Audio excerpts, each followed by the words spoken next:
हरी बोलो, हरी हरी बोलो, हरी हरी बोलो जी। कैसे हैं आप सभी मेरे लड्डू लाडो कन्हैया केशव, मेरे बिहारी लाला, मेरे गोपू लाला की असीम कृपा से आप सब बहुत अच्छे होंगे जी। आप सभी का स्वागत है मेरे लड्डू बाबू के चैनल में, लड्डू गोपाल एंड लाडली डायरीज में जी। आशा करती हूँ आप लोग भी मेरे लड्डू बाबू लाडो की सेवा में बिल्कुल मगन मस्त होंगे। उनकी कृपा का, उनकी लीलाओं का अनुभव, आनंद हर पल हर क्षण ले रहे होंगे जी। तो आज एक नई विषय, एक नई चर्चा के साथ आपके साथ फिर से आ गई हूँ अपने एक नए विषय लेकर के। आज का जो मेरा विषय है वो भी बहुत अहम है।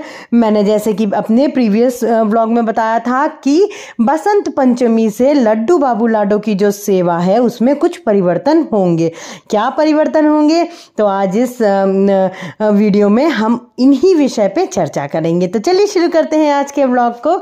हरी बोलो, हरी हरी बोलो जी। तो बसंत पंचमी इस साल 2023 में 26 जनवरी को मनाया जाएगा और इस बार बृहस्पतिवार को बसंत पंचमी का जो पर्व है वो पड़ रहा है। मैं पहले ही बता चुकी हूँ, इस दिन से हमारे लाला के पास में ब्रज में होली का शुभारंभ हो जाएगा जी। मेरे बिहारी लाला बसंत पंचमी वाले दिन से अपने गालों पे गलचप्पे लगाएंगे और गुलाल अबीर के साथ में सारे ही मंदिरों में वहां पे जो भक्तों के साथ में जो गुलाल और अबीर वगैरह है वो उड़ाया जाएगा और रंग होली का जो शुभारंभ है उसको मनाना शुरू कर दिया जाएगा। होली के गायन गाए जाएंगे मंदिरों में।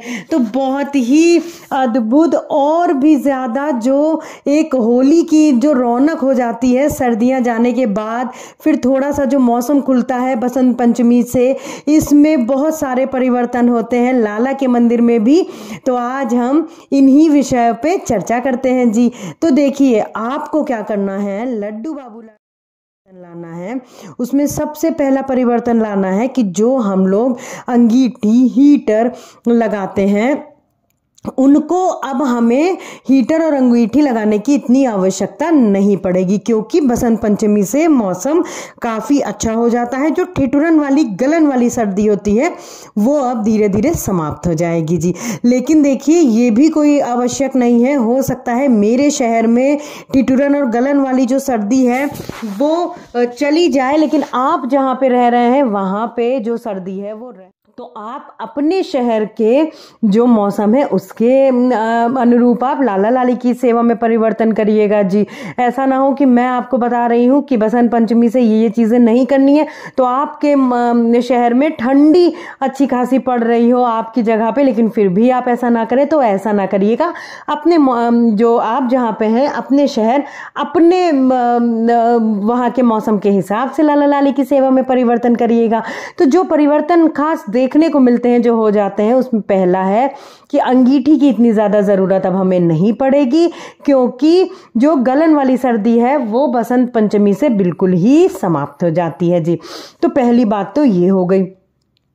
दूसरा जो पॉइंट है, जैसे कि अभी हम लोग लाला लाली के चंदन नहीं लगा रहे हैं। लाला के मैं चंदन का टीका नहीं लगा रही हूँ, मैंने अपने प्रीवियस व्लॉग में बताया हुआ है। यदि आप लोग भी चंदन लगाएं कैसे, तो वो फूलों से, पुष्पों से चंदन लगता है। एक बारी मेरा प्रीवियस व्लॉग जरूर चेक कर लीजिएगा। तो अब बसंत पंचमी से हमें लाला लाली को अब हम हल्का माथे पे उनके चंदन लगा सकते हैं। बिल्कुल हमें माथे को कवर नहीं करना है, केवल आप टीके के रूप में चंदन का प्रयोग कर सकते हैं जी। तो ये हो गई दूसरी बात। अब तीसरी बात जो आती है कि जैसे हम इनर पहनाते हैं, फिर उलन वस्त्र पहनाते हैं, फिर उसके ऊपर भी मैं पोंचू वगैरह पहना देती हूँ लाला लाली को, फिर अच्छे से मतलब 2-2 3-3 कपड़े पहनाती हूँ। तो 2-2 3-3 कपड़ों की जो उलन की जो लेयर है वो भी हट जाएगी। अब आप केवल इनर और एक जो उलन की पोशाक है आप केवल वो पहना सकते हैं। या आप जो उलन का जो जैसे इनर ना पहना करके आप आराम से कॉटन का इनर पहना करके फिर आप मोटी उलन की पोशाक पहना सकते हैं जी। तीसरा नियम ये आप बदल सकते हो बसंत पंचमी से।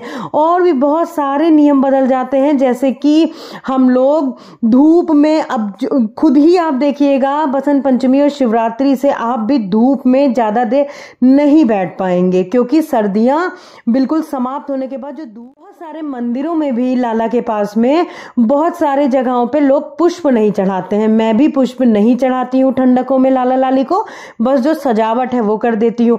तो अब हम जो पुष्पों की माला है और जो पुष्प वगैरह है वो लाला लाली को चढ़ा सकते हैं, क्योंकि अब सर्दी जो है वो हल्की हो जाएगी। ठीक है। और जैसे बहुत सारे लोग ब्लैंकेट उड़ा रहे हैं, फिर उसके ऊपर से रजाई उड़ा रहे हैं, जिनके यहाँ पे बहुत ज़्यादा सर्दी है, देखिए मैं फिर से कह रही हूँ वो कोई बदलाव मत लाइएगा। लेकिन जो जहाँ पे नॉर्मल अब सर्दी हट गई है और गर्मी का जो मतलब एक जो ठिठुरन वाली ठंडी नहीं है, वो लोग ऐसा कर सकते हैं कि जो कंबल उड़ाते हैं फिर लाला लाली को रजाई उड़ाते हैं, तो अब आप कंबल ना उड़ाइए, केवल रजाई उड़ाइए तो भी पर्याप्त होगा, क्योंकि अब इतनी ज़्यादा सर्दी गलन वाली नहीं पड़ेगी जी। बाकी जैसे सेवा हो गई, जो गर्म पानी से स्नान कराना है वो अभी भी आपको कराना है, वो होली तक ही आप कराइएगा, क्योंकि होली तक ही भाई देखिए सर्दी रहती है बच्चों के हिसाब से। तो आपको गर्म पानी से स्नान करवाना है। गर्म पानी आप अभी थोड़े दिन तक का आप हल्का गुनगुना पानी पिलाइए, लेकिन थोड़े दिन बाद से शिवरात्रि के आसपास से जहां तक का आप लोगों को पानी भी अब आप फिर नॉर्मल पिला सकते हो। फिर उसके बाद में मैंने जैसे बताया चंदन वगैरह हो गया, और इस तरीके से अब हल्का बदलाव जो बहुत ज्यादा सर्दी में हम कर देते हैं लाला लाली के पास में, वो सारी चीजें अब धीरे धीरे हम हटा देंगे और जो परिवर्तन है वो इनकी सेवा में शुरू हो जाएगा। जैसे बहुत सारे लोग थोड़ा लेट करके जगा रहे हैं, अब वो लोग थोड़ा पहले जगाएं, क्योंकि अब जो दिन है देखिए वो जल्दी भी हो जाता है और जो धूप है वो भी अच्छी खासी जल्दी निकल आती है। तो थोड़ा जल्दी करके नहलाइए लाला लाली को। और फिर उसके बाद में जैसे अब आपको क्या करना है कि रात में जो हम लोग अब मसाज नहीं कर रहे हैं, मालिश नहीं कर रहे थे, अब यदि आप चाहो तो आप मालिश जो है लाला लाली की बसंत पंचमी से आप कर सकते हो, क्योंकि मौसम में अब बहुत परिवर्तन आ जाएगा बसंत पंचमी के आते आते। तो इस तरीके से देखिए हमें लाला लाली के सेवा में बहुत सारे परिवर्तन करने होते हैं, लेकिन अपने हम जहां पे हैं उस मौसम के अनुसार। ऐसा ना हो कि जैसे मैं आपको बता रही हूं कि मेरे जहां पे मैं हूं वहां पे मौसम बहुत अच्छा हो गया है, धूप निकल रही है, बहुत अच्छा मौसम है, लेकिन जहां आप है वहां पे इतनी अच्छी धूप भी नहीं निकल रही है, मौसम ठंडा है। तो आप लोग जैसे सेवा करते आ रहे हैं सर्दी में, आपको वैसे ही फॉलो करना है जी। तो ये थे कुछ नियम जो कि हम बदल सकते हैं, और इस तरीके से आप थोड़े थोड़े परिवर्तन और हाँ, एक बहुत आवश्यक चीज कि बसंत, वैसे मैंने ये भी अपने व्लॉग में शेयर किया है, बसंत पंचमी में थोड़ा सा पीला गुलाल जरूर लाला लाली के पास रखिएगा और उनके माथे पे थोड़ा सा गुलाल लगा दीजिएगा, बहुत हल्का सा, क्योंकि होली की शुभारंभ मेरे लाला के पास हो जाएगी और लाला उस दिन अपने भक्तों के साथ खूब जम के गुलाल और सूखी जो होली होती है उसका आनंद लेते हैं जी। तो आज के लिए बस इतना ही। यदि आपको मेरी वीडियो अच्छी लगी हो तो मेरे चैनल को सब्सक्राइब कर दीजिएगा, वीडियो को लाइक कर दीजिएगा, बेल आइकन भी प्रेस कर दीजिएगा, जिससे आने वाली मेरी वीडियोस की, मेरे लड्डू बाबू लाडो की जो नोटिफिकेशन है वो आप तक तुरंत पहुंच जाए, जल्दी पहुंच जाए। तो आज के लिए बस इतना ही। मिलते हैं अपने दूसरे ब्लॉग में बहुत जल्दी। हरि बोलो, हरि हरि बोलो, हरि हरि बोलो जी।